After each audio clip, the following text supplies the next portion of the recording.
Like I say, most of you probably know me. It's a while since I lived down here. I've dropped quite a lot of my R's, so I might sound a bit northern. Up north, I sound southern, so, you know. Standing on the Sky's Edge. So the title comes from a recent musical that was set in Sheffield. And it initially premiered in the Crucible Theatre, which is also famous for the World Snooker Championships. And that's where I saw it, and I thought it was brilliant and told Mum and Dad they had to see it when it came to London, so they did. They saw it at the National Theatre, and then it's just had a run at the West End, but it has finished for the moment. It's set in the iconic and listed Park Hill Flats, which you can see up there, and it runs over the different periods of their history over recent decades, and it provides a really good commentary on the changes in the city through time. It's really good entertainment, particularly as a local, because you can get all the jokes, and it's also very thought-provoking. And I guess that's my brief today, is to provoke some thoughts before the food. So when Dad asked me if I'd come and do one of these, I accepted. I was happy to. I'm a Hobbs stroke Khan. I'm comfortable with the sound of my own voice. But then I must confess that the imposter syndrome started to kick in. I looked back at the topics and the speakers that had come before me, and I started to wonder what on earth I could tell you that would be of comparative worth. So anyway, I'll start with a bit about me and my journey to becoming a GP, and let's see where this goes. A standard question at med school interview was, why do you want to be a doctor? I found it tricky to answer because the truth was, I just always did. I had vague memories of wanting to be a maths teacher, but I think it was only a fleeting passion, and really all I ever wanted to do was be a doctor. I checked with Mum. She reckons I was probably about 6 when I made my mind up. And she said it was almost embarrassing when we went to careers fairs when I was a teenager, because I had absolutely no interest in any other career. I knew what I was going to do. I don't know where it came from, but I do know it was absolutely the right path for me. I've got many friends and colleagues who are really disillusioned at the moment. I'm sure you're aware of all the pressures that we've been under, but I have never seriously regretted my choice of career. I found this picture of Mark and I don't know quite how old we were then, but I was definitely sure of my plans by then. And I guess some of you might remember me looking like this. And when I've been here in recent years on a Sunday, I get lots of comments about how my younger son, Caleb, is the image of his Uncle Mark. And when I showed the boys this photo, Jacob, the older one, wondered how I'd managed to Photoshop Caleb into this. So it is definitely true.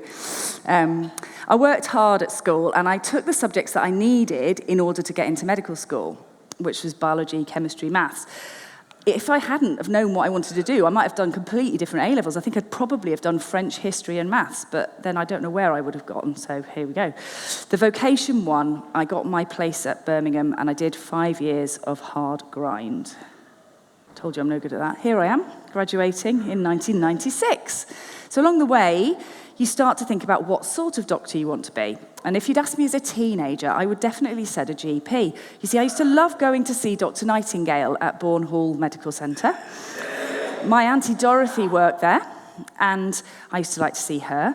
And I was always fascinated by the place. I have vivid memories of the board with the names of the doctors and the light bulb that used to light up. And I never really thought about working in a hospital. That was what I was going to do.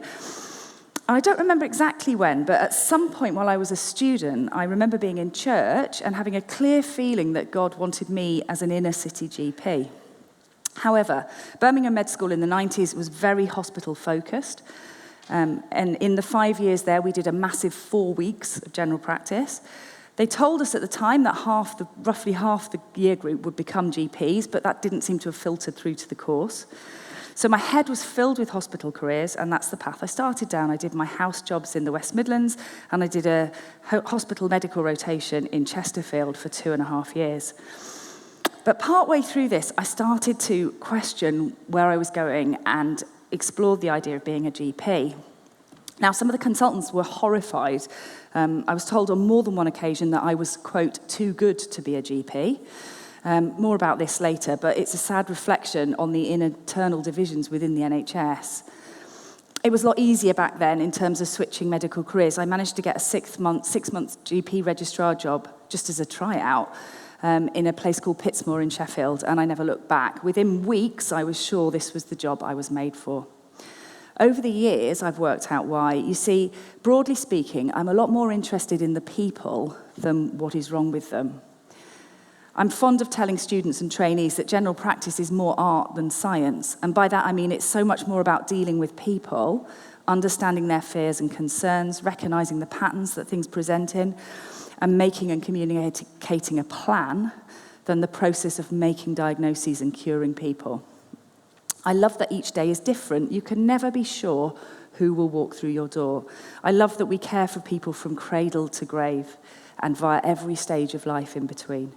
There are some patients who feel like friends, some young adults I remember as babies. And one of the classic answers to the "why do you want to be a doctor" question is to help people. And I get to do that a lot. Only last week, a lady waiting for her flu jab in the reception area grabbed me and thanked me for the steroid injection I put in her shoulder the week before, as she'd been in pain for months, and it was so much better. I do a fair few joint injections, mostly knees and shoulders, all sorts of other things. I haven't brought my kit with me, sorry. I count it a privilege to look after people at the end of their lives, enabling them to die at home in comfort with the dignity and their family around them. I love playing games with small kids, pretending to work out what they had for breakfast when feeling their tummies, or asking a sibling to check if the light shines all the way through when I look in an ear with an oroscope. After my 6 months tryout, I had to go back to hospital and I did a year of obs and gynae and peds, and then I had another 6-month GP job in Sheffield. Now, my first practice was in a very deprived and multicultural part of the city, and my then trainer, Hugh, advised me to find my second job somewhere socioeconomically different for some contrast. But it didn't work out that way. I landed on the Manor, which is a notorious council estate, equally deprived, but almost entirely white at that point in time. The guys there told me that historically any non-white families were driven out. Some more exams, and by February 2002, I was a qualified GP. What next? The city was my oyster, and with Hugh's words ringing in my ears, I didn't feel I should take a permanent job before exploring what it was like to work in other bits of it. So I got an 8-month part-time locum in one of the leafier suburbs, covering someone's maternity leave. And then I made up the rest of my weeks doing shifts in a variety of practices. And it taught me a few things, but most importantly, that my heart was in and for the deprived communities. So when I heard on the grapevine that my first training practice was looking for a salaried GP, I made some inquiries and was given the job without even an interview. Alongside my journey to becoming a fully fledged and grown-up GP ran my spiritual growth, which in contrast stuttered badly. I set off for university ready to make a difference for God, but somehow along the way, as is often the case, I was distracted by student life and slowly but surely drifted away. And the drift plummeted once I'd moved cities to Sheffield, where I didn't know any Christians. And I did make a half-hearted attempt to join a church, but nobody really noticed when I stopped going. So by this time in 2003, I was nowhere spiritually, but God had other ideas, and within a couple of lives, my life had changed dramatically. I started going along to a local church where I enjoyed being anonymous for a while before dipping my toe into a seeker's course called Christianity Explored, and then the rest is history, not for today. And I mention it only because it was a year or two after this that I remember that feeling back in my early days as a medical student, that God had said I would be an inner-city GP. And look where I had ended up. I've been in Sheffield for over 25 years now. I'm proud to call it home. I wonder what comes to mind when you think of it, and who has been there. I know one chap has already told me. Locals describe it as a big village. And by this, we mean that each area has a very individual feel, and people often know each other via different routes. Geographically, it doesn't feel like a big city. It's built on 7 hills, like Rome. Although my first visit to Rome, I was quite disappointed by theirs. Ours are much better. Ours are steep and unforgiving, particularly in the snow and ice. And pretty much anywhere you go, you get views, both spectacular in and of themselves, but also they add to this illusion of it not being a big city.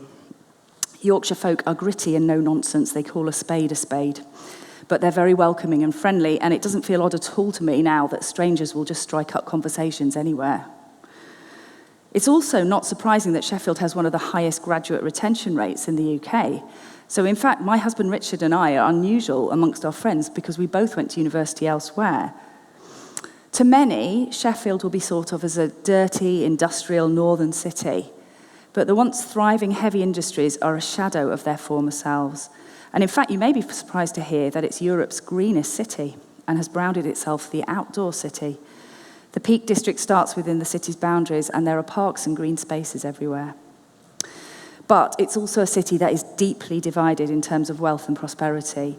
Broadly speaking, there's an east-west split. The leafy suburbs of the west, right on the edge of the peaks, contrast with the council estates on the north and east. And this slide shows it starkly. I'm getting better with these. The prevailing winds from the west blew the smoke and the pollution away from the steel factories, away from the nice areas. This shows just one marker of deprivation. So it's the percentage of children in low-income households. Green obviously being low percentage and going up to the red. So in the red areas, more than 40% of children are in low-income households. And I've used it because it demonstrates so easily the contrast across the city, but also because it helps illustrate a really important point, which has been slowly working its way into my consciousness over the past 2 decades. Where you are born affects your health. It affects a lot more than that, of course, but today let's focus on health. So where you're born affects your health. I was at a recent meeting, and it was opened by Sheffield's Director of Public Health with these words: a baby boy born tomorrow in Darnall will have 45 to 50 healthy years and die at 70. The same baby boy born in Dore will have 65 to 70 healthy years and die at 85. I'll show you on my map where those two places are. It's probably about 5 miles between them. It's staggering, isn't it, that there's as much as 15 years difference in life expectancy between those two areas. But in fact, what hit me more was the other stat around what's termed as healthy life expectancy. So this is defined as a measure of the average number of years a person would expect to live in good health. So for our boy in Dore, well, he can expect to reach 65 to 70 before developing any chronic illnesses. But the one in Darnall will only make it to 45 to 50. And in a flash, I understood why my job is so hard. You see, I deal mostly with unwell people, and where I have spent my working life, people are presenting much earlier and with more complex illnesses than elsewhere. And not only that, they live for longer with poor health. So see the red areas. The boy in Dore is not only smaller, but proportionately less of his life, all that he can achieve in good health. In contrast, many of those in Darnall will be too unwell to work past 50, thus lowering their potential income and further driving the poverty cycle. You see, where you're born affects your health. And you see it very strikingly in a city like Sheffield. But there's also some really compelling data about inequality nationally as well. So, as you know, I grew up here, and really, I had no idea about anything to do with the economic geography of England until I moved away. In my first year at university, I met my then boyfriend, who was from Matlock in Derbyshire, and he was always on about the north-south divide. And I used to tease him about having a chip on his shoulder. But in fact, it turns out he was right and I was really very wrong. The next 2 slides are photos I took when at a talk by a chap called Michael Marmot, who's a renowned public health professor and who spent much of the last 30 years researching and lecturing on inequalities and social determinants of health. And he described in detail for us the decline in the nation's health since 2010. So apologies, they're not the greatest slides because they were photos that I took while I was there. But this one shows the difference in average healthy life expectancy, so that green bit from the bar chart before. And again, where you're born affects your health. So the further south and east you are, the longer you will have in health. The further north and east you are, the worse. And so in terms of time, the highest is 66 and the lowest is 59. And that's the average for the whole regions. He also made this comment: Britain is a poor country with a few rich people in it. Now, that is an absolutely hopeless slide to look at, but what it demonstrates is the difference, what happens with GDP, which is the economic marker for how wealthy a country is, per sort of big city. And UK is on the left, and London is up there at the top in a big circle. If you take London out, the average drops to where that red line is at the bottom. If you take the biggest city out of any of the other countries, that's where their red line is. So what that means is that if you take London and the southeast out of Britain, the rest of Britain is really very poor, one of the poorest in Europe, poorer than most places in America, as poor as Mississippi, which is the poorest state in America. It's kind of shocking, isn't it? Is there any way of us tackling these inequalities? As an individual, I clearly have limited scope, but I always take heart from the story of the little boy on the beach with thousands of starfish that were washed up, and he was throwing them back one by one. And when challenged by an adult as to how pointless it was because he couldn't save them all, he looked at the one in his hand and said, well, I'm saving this one. There's also a concept now within UK general practice that talks about the deep end. And this started in Scotland. They started to focus on general practices serving the 100 most deprived communities in Scotland. But there are pockets of work going on in England too now, including we have a local one in Yorkshire and Humber. And actually our local one in a lot of ways is further ahead than the Scottish, because we've had a successful GP trailblazer programme for quite some time, where newly qualified GPs can be employed in deep end practices but given time out for extra training and mentoring, just recognising the increased demands for GPs in these areas. See, historically, it's been hard for practices in the deprived areas to recruit and retain doctors and other clinicians. And so the Deep End Network focuses on trying to improve the well-being of the workforce in these areas. And there's also a research arm, so it looks to make sure that patients from these areas are being included in research studies and trials. See, too often people are excluded due to language barriers or logistics, which then risks allowing bias to creep into the studies, making their outcomes not very applicable to our populations.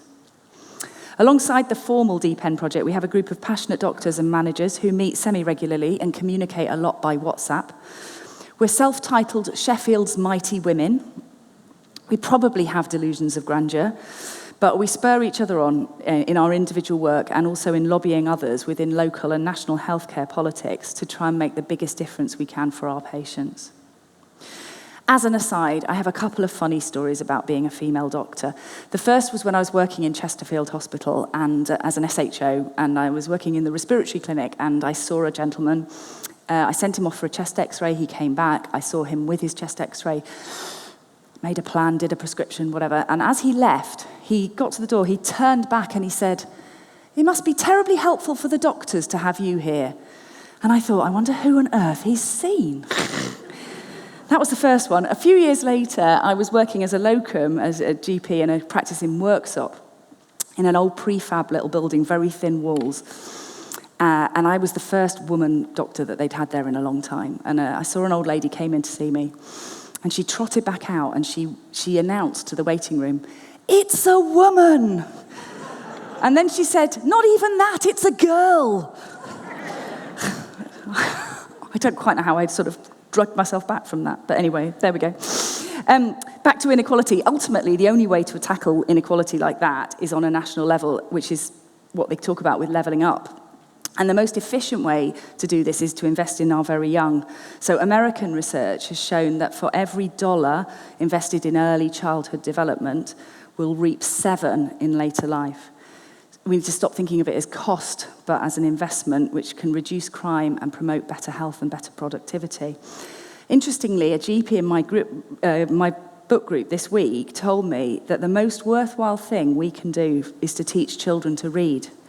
Apparently, this will have more benefit for their health than any other public health intervention, which shocked me, but also warmed my heart, as one of my favourite things I do in my spare time is to go into our local primary school and listen to individual 6- and 7-year-olds read.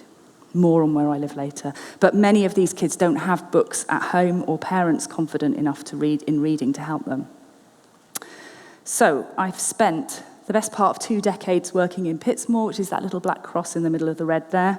It's got a reputation of being rough, with very high crime rates, gang culture, and also very multi-ethnic. So 65% of our patients didn't have English as their first language. And as well as an indigenous Asian, mostly Pakistani population, over the years I watched others come and go, usually fleeing trauma. Back in 2000, there'd been a recent influx of Somalis. Then we had people from the Middle East, Iraq, Afghanistan, Syria, parts of northern and central Africa. And more recently, the area was flooded by economic migrants, mostly the Roma from Eastern Europe. Around 2020, they made up 1/6 of our total patient numbers and 1/4 of the children under 16. So dealing with patients from another culture is complex. The language barrier is obvious, but not often the biggest issue. We got pretty skilled at working with interpreters. Many days we'd have a Slovak and an Arabic-speaking interpreter on site all morning. It was nigh on impossible to get a Roma interpreter. So for some patients who didn't speak Slovak, it wasn't uncommon to have a process of interpretation from English to Slovak to Roma and back the other way. I'm sure you can see the potential for things to be lost in translation via this modified Chinese whispers. But assuming some degree of communication was possible, I did once conduct a consultation using a Slovak phrasebook. We found the page, which was obviously entitled Going to the Doctor, and I just sort of pointed at relevant words. The cultural differences are huge. Many patients come from parts of the world where there is limited or no accessible primary care. So I used to describe them as being kids in a sweet shop once they grasped that they could come to me as often as they wanted for free. Far more demanding, though, is the impact of past trauma. Some patients came with physical injuries, but many more with the psychological scars of what they'd witnessed and escaped from, often presenting with physical symptoms. Rarely did people understand that link, though. It's hard enough to explain the link between mind and body to someone born and bred in the UK, let alone via a translator with someone whose culture doesn't recognise psychological illness at all. Many of my Pittsmore patients were Muslims and were interested by my Christian faith. They told me often that they prayed for me. I became an expert in dealing with how Islam affects health, most obviously during the fasting month of Ramadan, but also around rules regarding women's menstrual bleeding, ritual circumcision of baby boys, and other things. I also witnessed the impact that the practice of female genital mutilation has had amongst the East African communities. Since moving from Birmingham in 1998, I used to live in the west of Sheffield. Little circle there, in the green bit. However, in 2010, I met Richard, and we discovered very early on that we both had a heart to reach the more deprived areas of the city. I was already doing this at work, but we felt called to move to find a church and move into the area, which we did in 2012, and we're still living on the edge of Arbourthorne, which is another of Sheffield's notorious council estates. It's over there. Moving across the city raised some eyebrows, not least from a GP colleague who declared that your children are not a social project. But we felt God's hand with us throughout, including finding that our local primary school is one of the best in the city, with a team of passionate teachers led by an inspirational headmaster, dedicated to making a difference. We've been delighted to send our 2 boys there, and they've thrived, despite having been exposed to some pretty colourful language from a very early age. Around the same time, I moved from being an employee at Pittsmore to becoming a partner. Now would probably be a good time to explain a bit more about how GP practices work and where they fit within the NHS. And to understand this, we need to go right back to the NHS's inception just after the Second World War. Nye Bevan, an outspoken ex-miner with a reputation for causing trouble, was given the job of Minister for Health and Housing by Clement Attlee, who some believe did this to set him up to fail. Bevan's legacy is the National Health Service. I'd love to say it's still going strong, maybe limping along is a better comment right now, but he had one heck of a fight with the doctors getting it off the ground in the first place. And so in the end, he had to make some concessions to get the British Medical Association to agree. And one of these was that GPs would retain an independent contractor status. So what that really means is that rather than being paid a salary, GPs were paid a capitation fee, which means a certain amount of money per patient on the books. And more than 75 years on, essentially, this is still how GPs are paid. Each practice is effectively a small business, owned and run by the partners who take home a share of the profits. So this is vastly different to how the rest of the NHS works, where hospitals, etc., are run by trusts who pay their staff a salary. Now, back in the 90s, the government introduced an internal market within the health service. It's complex, but essentially it means that hospitals generate income by activity. They get paid for what they do. So every A&E attendance, outpatient appointment, hospital stay, operation, procedure would attract a fee for the hospital. But GPs continue to be paid by capitation, so essentially getting a fee for every patient on their books. This fee covers all the activity for the year, regardless of how many times you're seen. The current average for a patient is 7 appointments a year. I hope that you're a bit surprised when I tell you that GPs are currently paid around £160 per patient per year. I'll do the maths for you. That's £23 per appointment. So start thinking what you'd pay your plumber for a call-out fee, or what you spend on having your hair cut. And remember that out of that £160 comes all the costs of running the business: heating, lighting, phone bills, paying staff. Contrast that with a single Bupa GP appointment. It's not even going to get you 45 minutes. Now, that's not the only income stream, but it's the only guaranteed one for practices. It's known as the global sum. GPs also get money by providing extra services and through something called QOF, which stands for Quality and Outcomes Framework, which is kind of a performance-related pay. So through QOF, the practice gets points depending on how well we manage certain conditions like blood pressure, diabetes. QOF points are converted to prizes in terms of funding. So for an average practice of around 9,000 patients, each point earns £200. There's 635 in total, so that's big bucks, upwards of 125,000 for the practice. And in and of itself, promoting quality care is not a terrible idea. But in practice, it has turned some of our work into a box-ticking exercise. And plus, the money we get is money that was previously part of the global sum. So essentially, the powers that be decided to take away money and then offer us the opportunity to earn it back.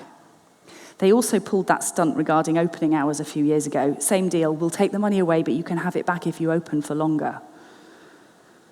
If I sound cynical, then it's probably because I am. And Dad warned me not to get too political. I'm trying my hardest not to. QOF also contributes to the inequalities because the points are easier to earn in the less deprived areas where patients are more likely to attend reviews and be proactive about their health. So I had a look online at 3 different practices. So the 2 practices that I've worked in, the top one, Forges, Pittsmore, the bottom one is Gleadus, where I am now. I'll talk about that a bit more. And then on the right, I've compared it with Cheam Family Practice. Interestingly, you see the difference in life expectancy. It's not quite as stark as my Sheffield Public Health Director said, but it's definitely there. And you also see the difference in QOF points. So whereas Cheam Family Practice managed to get 631, the best we got in Sheffield was 576. So all of that represents money that then doesn't go into the practice to look after patients. Now, I bet most of you have struggled to get a GP appointment in recent years, and it's okay. I'm a patient too. I know what it's like. Access is the biggest issue for everyone. It's never been great, but right now it is diabolical. And there's various factors that play into this, not least an ever-increasing demand and sense of entitlement from a public who've almost all grown up with the NHS and take it for granted. But the combination of austerity and a redistribution of money away from primary care into the hospitals has to be one of the major reasons why GPs are failing. So when I first became a GP, there was a well-recognised saying that primary care did 90% of the work for 10% of the money. So in other words, 90% of all patient contacts each day in the NHS were in GP, but GPs only received 10% of the budget. In fact, at the time, it was nearer 11%, but now it's just over 6%. And yet, year on year, GPs are providing more, not fewer appointments every day. So the job is getting harder and harder, and people are taking steps to protect themselves from the almost inevitable burnout, retiring early, reducing hours, going abroad. Years and years of experience which is just draining away. And it's more depressing than that. The lack of funding means that for the first time in my career, there are actually unemployed GPs, as GP partners simply can't afford to employ them. Year on year, the number of GPs in the UK has fallen, and this, combined with the increase in the UK population, means that the number of patients per registered GP continues to rise. So the widely recognised safe limit is 1,800 patients per GP. Currently, we're at 2,300, and it's still going up. So why is it difficult to get in to see a GP? Because demand massively outstrips supply. Another common complaint is, why do I often end up seeing someone other than a doctor? This is a bit more nuanced, and I'd be lying if I didn't acknowledge that there's a financial aspect here. It is really difficult to overstate how much of a fine line between solvency and going under many GP practices are currently walking. So the partners have to make decisions about how best to use their meagre workforce. And this means utilising non-doctors. Nurses, nurse practitioners, paramedics, pharmacists and physios are all now embedded in primary care teams. And they can really help take the pressure off us. And for some things, they're way more skilled than me. I'm hopeless with wounds, and our physio is far better in examining someone's joints than I am. Taking some of this work from our day-to-day job, though, has contributed to the vast increase in intensity of the job. I talked earlier about having fun with small kids, but in reality, I rarely see those things anymore, as our wonderful nurse practitioners deal with the most straightforward minor illnesses. Instead, my days are filled with the very complex, juggling patients with multiple long-term illnesses and their associated medications, which often interact with each other, and a huge volume of mental health issues. Dealing with access means that people often come with a list of problems, and the crisis in the hospitals means that much of my time is spent dealing with things that should never have been mine to sort out. Waiting lists have spiraled out of control. It now takes nearly 4 years for a child to be assessed for autism or ADHD in Sheffield. And the only place the family can turn to while they wait is us. Although I'm hamstrung by a system unable to offer anything more than a bit of advice. There's always been a bit of them and us between GPs and hospitals, but if anything, it seems worse than ever at the moment, as both sides blame the other for the system falling down. Sadly, the attitude behind the "you're too good to be a GP" comment all those years back remains, and there's definitely a culture among some secondary care doctors who feel that the GPs are lazy, incompetent, and the reason why the hospitals are full. However, another of my sayings is that general practice is relatively easy to do badly and difficult to do well. And I guess this variability plays out in our referrals, and that's what the hospitals see. And I also think that most secondary care doctors are as clueless as the rest of the population, minus you guys, in terms of how GP funding works. So a good example is what happened when a fridge at my current practice failed and froze over 1,000 flu vaccines, which then had to be thrown away. The insurance company only covered a fraction of the loss. The rest, in excess of £20,000, was wiped from the partner's income. This cleared out the savings that they'd accrued with the intention of fitting solar panels on the medical centre, and it meant that when one nurse resigned, she wasn't replaced. Now, had something like that happened in a hospital trust, it would just have been written off with the rest of the debt that they managed to run up. I could go on, I won't. Hopefully you've got the drift. If you haven't, there you go, it's all falling apart. I'm not particularly optimistic about how it can improve. From where I stand, there needs to be an overhaul in NHS funding with a return to the 11% share going into the community and an increased focus on public health, but there's not much sign of that. And as things currently stand, GP partners are going to be liable for the increase in employer NI contributions that were announced last week in the budget. So I spent 10 years as a partner, and 6 of those as the most senior one, with a lot of my time spent looking at managing the systems in place to run the practice as efficiently as possible, whilst retaining the highest level of quality and continuity of care possible. It seems unbelievable that it's almost 5 years since COVID started. In a few short weeks, all our worlds were turned upside down. Many of us in the NHS found it very tough in different ways. But for me, it highlighted issues at work, mainly relating to a recent merger with another practice, that I found insurmountable. And I realised with a very heavy heart that I needed to resign from my partnership and look for a job elsewhere. Now, remarkably, a job came up in Gleedless, which is that little cross down the bottom there. It's a similar practice to Pittsmore with a similar ethos in the deep end, but geographically a few miles away, which was really important because I didn't want to destabilise my previous practice by moving somewhere just down the road. It's also very close to home, and we actually live within the practice boundary. It takes me about 15 minutes to walk there. I mostly manage to avoid people I know, although there was a slightly embarrassing occasion a couple of years ago when I gave a neighbour of mine his COVID vaccine, and neither of us recognised each other. We did both have masks on. It was only when I was inputting his postcode into the computer to log the vaccine that I realised it was the same as mine. I've been at Gleedless for over 2 years now, and I'm enjoying not being in charge, not worrying about finances, and just being able to go back to seeing patients, which is what I love.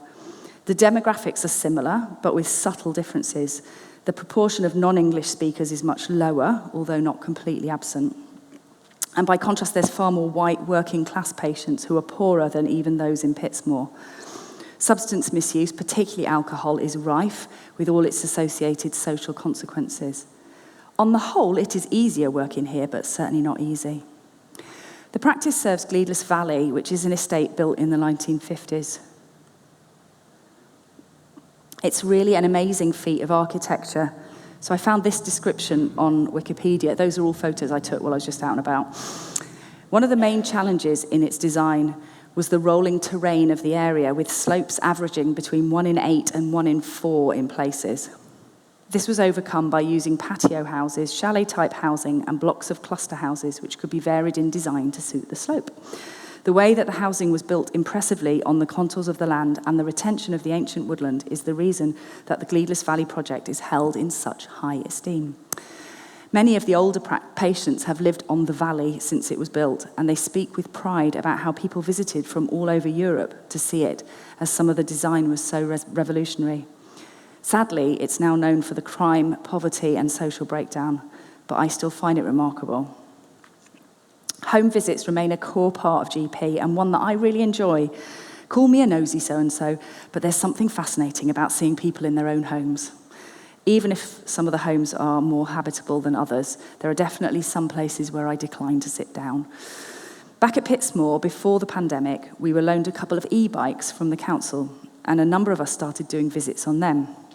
When I knew that I had to leave Pittsmore, I was very sad about leaving the e-bikes.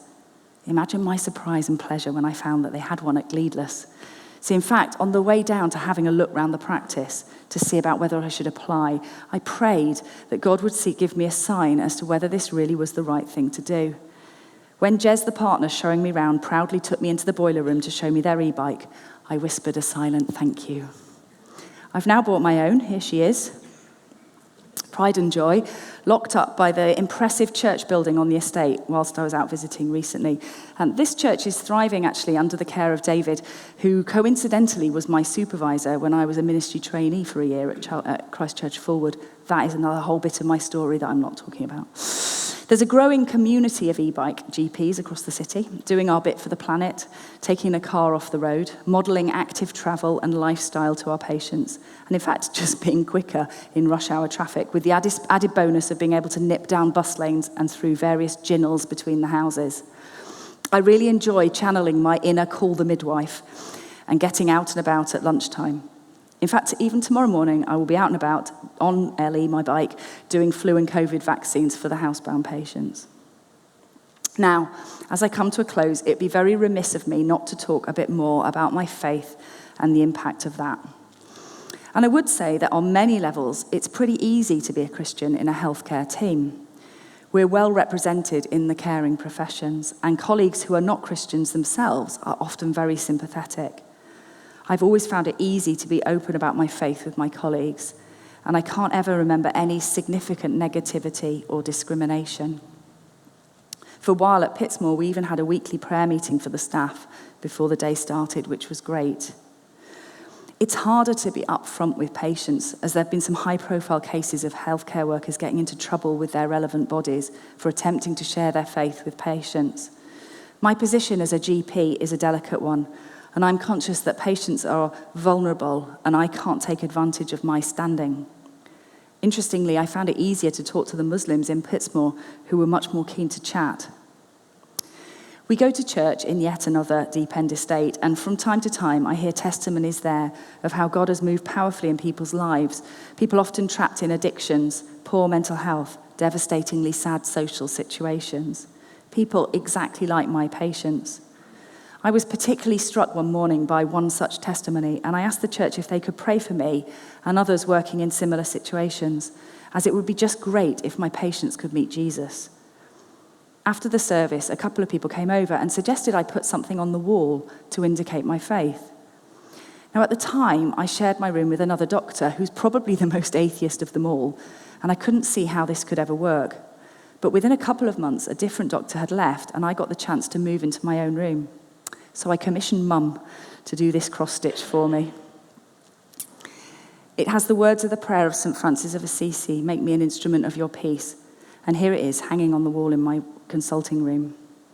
Now, so far, only one patient who was already a Christian has commented, but it's providing a handy reminder to me of my wider mission. And I continue to pray that it will open doors for conversations. Whilst direct conversation is difficult, I've always prayed that people will see Jesus in me. I have plenty of favourite Bible verses, but this one probably sums up my values. It comes from Micah 6, verse 8. "What does the Lord require of you but to act justly, love mercy, and walk humbly with your God?" Right through the Bible, I see a God who is concerned for the marginalised, who calls us to work for justice. So my focus, my obsession even with inequality comes right from here. Another go-to passage for me is Jesus' mission statement in Luke 4. "The Lord has sent me to bring good news to the poor, to proclaim liberty to captives." He's quoting Isaiah and demonstrating that he's the long-awaited Messiah, but he's also outlining his mission. When I was younger and unmarried, from time to time, well-meaning Christians would suggest I should think about becoming a missionary. Born in Zambia and a doctor, I had good credentials, but it never felt a calling. So in fact, Rich and I would describe ourselves as urban missionaries. There's a growing movement of them, the most obvious being from the Eden Project. And Dad, that is a good idea for another speaker. They enable people to move on to council estates and witness there. Our church has an Eden team. Just last week on Halloween, they set up a hot chocolate stall in the community and had over 350 visitors. Many of them won't be new contacts. They're utterly committed to their community. Weekly litter picks on a Monday, monthly prayer walks this evening, actually, youth work, community drop-ins for debt advice, hot drinks, and loving conversations. And we see a steady stream of visitors on a Sunday morning and a trickle coming to faith and being baptised. So I finish. Sorry if this next statement makes you feel even older, but I'm approaching the end of my medical career. I'm conscious just how much it takes out of me personally, and also, whilst it's good work to do, there's a world out there that needs to hear about Jesus. So plans are afoot for an early retirement and more focused Christian work where we live and worship. I have a good precedent in my family. I'm pretty sure Bumper would approve, and Dad is getting his head around it. I'm happy to take some questions, but if you have anything personal to discuss, perhaps wait and grab me later.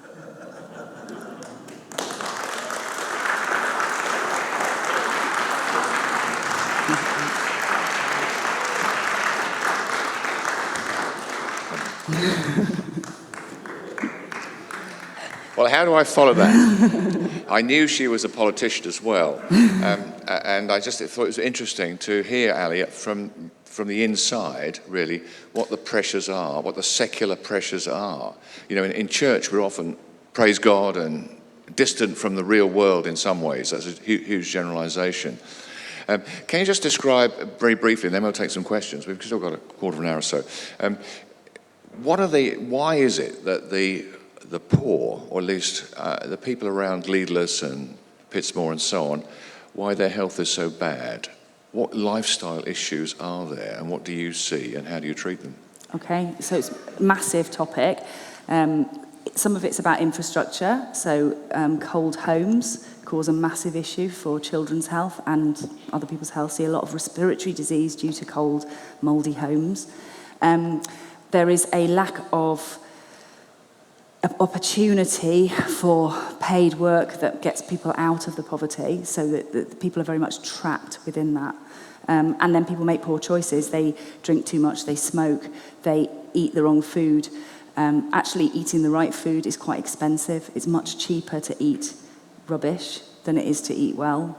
And there is a generational thing, and I think one of the things I'm most passionate about, and I kind of try to hint at that, is making the difference in the generation that are coming, the early years, helping them to see that there is something other than what life looks like to them, because what life looks like to their parents is what life looked like to their grandparents. Very short generations. So there are kids in my kids' school who have grandparents younger than me. You know, they have very, very short generations, and there really isn't anything to do other than get pregnant, because then you get a house, and just being able to stop that. Overcrowding leads to poor health. Any questions?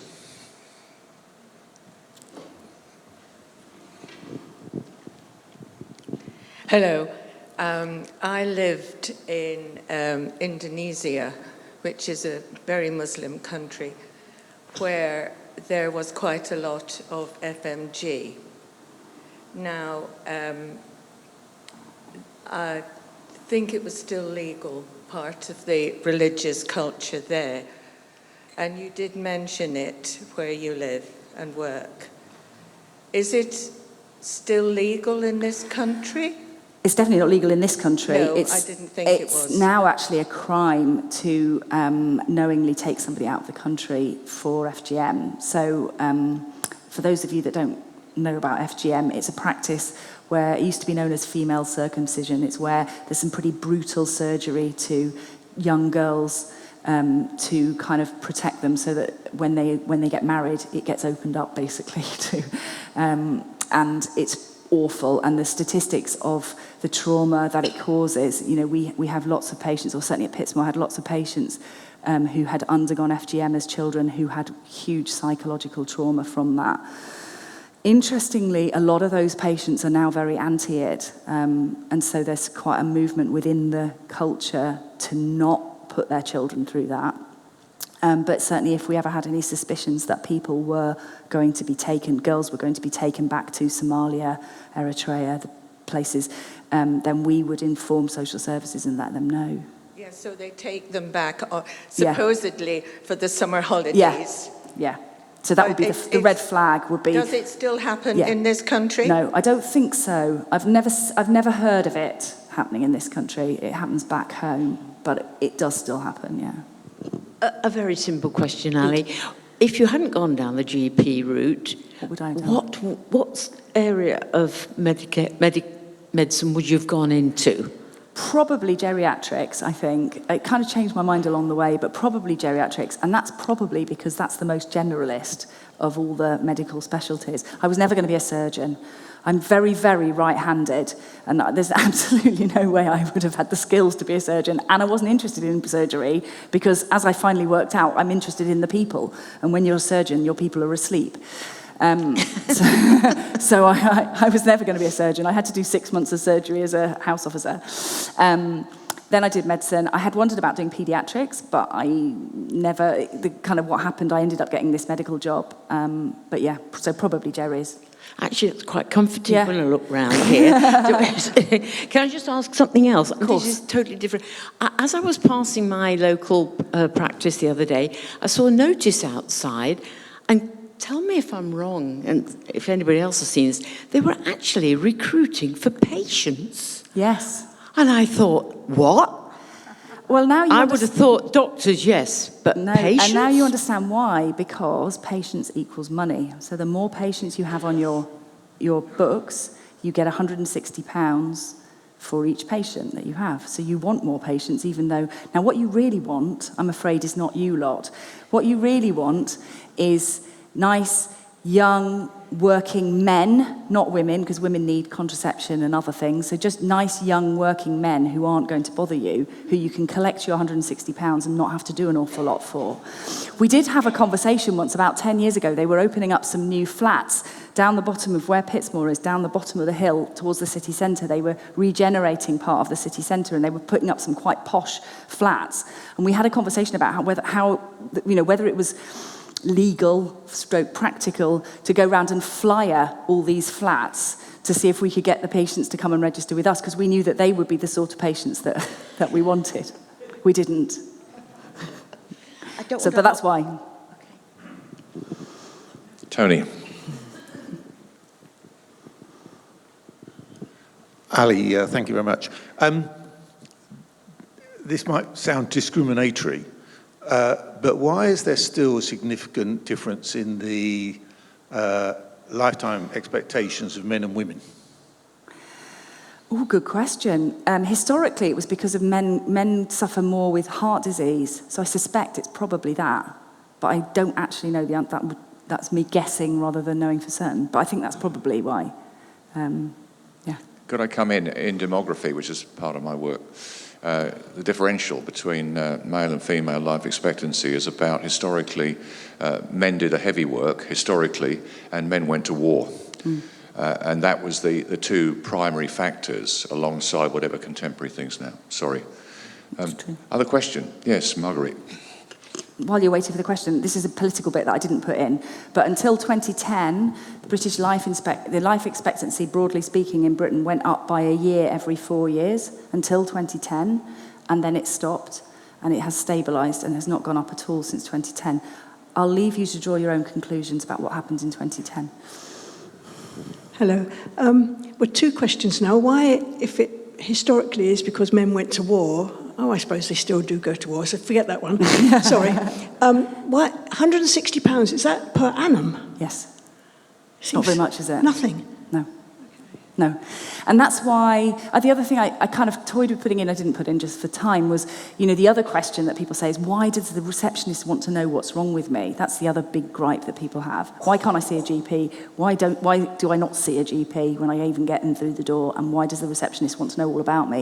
And the answer is, it's all about efficiency. It's just trying to get the right person into the right appointment, because the system is running at so far beyond breaking point. It's crazy, really.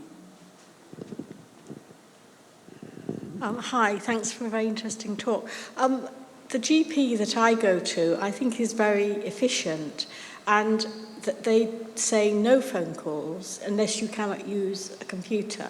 You fill in a form, you say whether you want to see a nurse or a doctor or whatever, and you get in my experience, a quick response, and you can actually decide whether you need to see a GP. And quite often, it isn't necessary to see a GP. You just want some reassurance where you know the medication you need. And that seems a very efficient method, because the receptionist asking this, that, and the other, that's all taking up time, and people are queuing. Yep. So I do think that can work very well. I know it doesn't suit everybody. So there's a posh word to that, which is digital triage. And for lots of people, that's good. For some people, it's a barrier. So some of the elderly would find it very difficult. Some of the non-English speakers might find it difficult. Again, in the deprived areas, it can be an issue. We made it work very well in Pittsmore for quite a long time, and we were ahead of the game. So we did it back in 2017. We moved to that sort of a way of dealing with demand. And so when COVID hit, and everybody suddenly had to scrabble around and do telephone triage, actually we were 3-4 years down the line of doing it. So in some ways, COVID wasn't as big a jump for us as it could have been. I tell you, I'm completely passionate about it, because it is the best way of doing it. As a patient, it's great. You have there's a concept of the time that you're dealing with somebody. So the least efficient thing is for two people to be in the same room at the same time. So the second least efficient thing was to have two people on the phone at the same time. The most efficient is to have two people communicating remotely without having actually to speak to each other. So I can send you a text and you can reply to me later. And we don't have to be at the same place at the same time. It's non-synchronous consulting. And it works for lots of things. It doesn't work for everything, and it doesn't work for everybody. And we very successfully used it as a kind of hybrid model. Where I work now, they're not quite as good at it. I possibly lied a bit about liking not being in charge.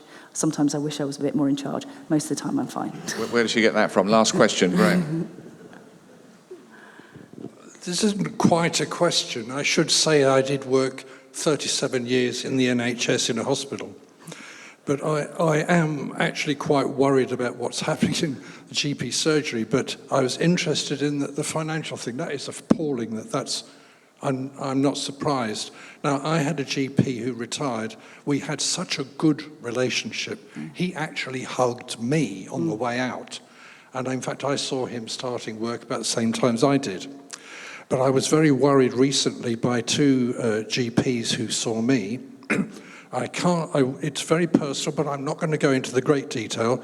Basically, this doctor assumed certain things, and if she had read my notes, she would have realised why I was in the position I was in. That was appalling. I complained about that, and the GP did not properly respond to that. I saw another GP, they sort of kind of farmed out, and this one could not tell whether I was circumcised or not. Oh, gosh. And that really worries me, that sort of thing. Yeah. I mean, I think I'm worried. I'm clearly worried about what's happening to general practice. I think the generation coming behind me are different to my generation. So going right back, when I worked in hospital, I'm the last of the cohort that worked ridiculous hours in hospital. I was contracted for 72 hours a week as a house officer, of which 40 was on full-time and 32 was on half-time. I worked 48-hour, 56-hour shifts straight. You only have to go a couple of years younger than me, and that had stopped. And I think there's been a mind shift over the last 20, 30 years. And as more of us get older and retire, the guys coming in underneath are much more work to rule, say no to things, And then the other thing I would just say, and Dad's there, about your problem, and this is what I am incredibly passionate about, couldn't find time to fit it in the talk, but that's about continuity of care. And, from my perspective, that's why I go to work, is because I like the people and I like to manage them over time. And it was really hard for me to leave Pittsmore because I had to leave 20 years worth of relationships with patients and start again. And the first 6 months at Gleadus were really hard because I didn't know anybody. And every time somebody came through the door, I couldn't remember who they were, and I had to start again. And I'm getting older, and I don't remember things as well as I used to. But for me, continuity is the absolute bedrock of general practice. And at the moment, that is being eroded fast because of all the problems, and because it's becoming transactional. People are dealing with the problem in front of them rather than the whole patient, and that's our skill, and that's where we come from, and that's what I would fight tooth and nail for. Thank you. Just a joke at your expense, actually, and then I'll have a short prayer, and then we'll just give some notices out and a word of thanks. You said you wanted to be you might have been a geriatrician, okay? Now, when Ali was 17 or thereabouts, she was on a gap year, and after 6 months in France and learning to speak fluent French, she then went and worked at L'Adore, which was a care home in Sutton. And there was a family dispute at Christmas time because Ali discovered that she could get double or triple time working in the care home, I'm right, aren't I, on Christmas Day. And there was a certain amount of domestic family discussion about this. And the comment came from, because of the number of elderly relatives we had on Christmas Day, the comment was, if I'm going to spend Christmas with the elderly, I might as well get paid for it. They'd put me down for a double shift. They'd put me down from 8 a.m. till 9 p.m. And that was the problem. So I worked 8 till 2 that day. Yeah, we did reach a compromise. Thanks for sharing your story. The bits of your story I know well, of course, but some that I don't. It's obviously quite special as your dad and mum here to be here. And we thank God for you, for what you want to make a difference. At some point, we're going to get Mark back, who's on a totally different trajectory in South London. But just thank you for coming. Okay, all right. And let me just pray. Dear Lord, thank you for the work that Ali does and the work of our GPs, and we pray for them. We pray for our health service. We thank you for those who give to the best of their ability under very difficult conditions to serve us. And we give thanks for that. And we pray for all who work in our National Health Service. And today also we give thanks, as we do, for the meal that many of us will enjoy, and ask your blessing on our homes and families this day and always. Amen. Amen. Ali, thank you very much. Thank you.